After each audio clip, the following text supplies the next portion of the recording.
Un homme heureux, à l'ombre des pommiers.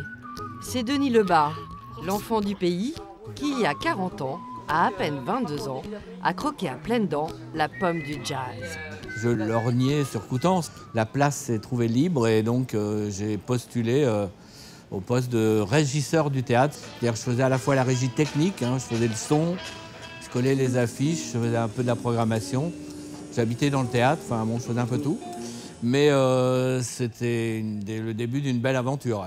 Fan de chansons françaises et musique africaine, mais curieux avant tout, Denis va enrichir sa culture jazz au fil des années.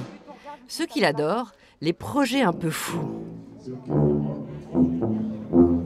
Ce matin, c'est la balance d'une formation XXL. 200 élèves des écoles de la Manche. Ça va être magnifique. Donc nous, on est ravis de vivre ce moment-là avec vous. C'est un fou de boulot. Pour moi, c'est le premier bénévole de Jazz sous les pommiers. Il est à l'écoute de tout le monde.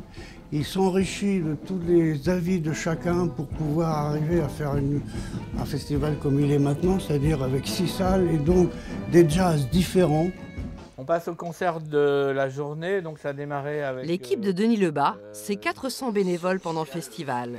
Et sa garde rapprochée, avec qui il débriefe tous les jours. Construire un festival, c'est pas que de la musique, ce serait chouette ça, mais il y a trouver des financements, organiser les équipes, négocier, faire des budgets, tout ça, ça fait partie du job. Mais effectivement, j'ai autre chose que de m'asseoir dans un fauteuil. Son cœur bat au rythme de Bobby McFerrin et Pat Metheny. Mais Denis a fait de Coutances la scène de tous les jazz.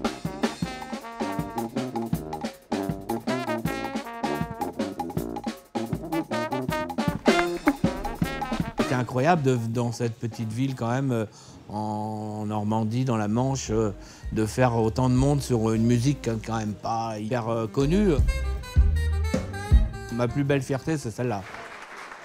Un succès qui vaut pour ce discret d'être chevalier des arts et des lettres et détenteur d'une victoire de jazz.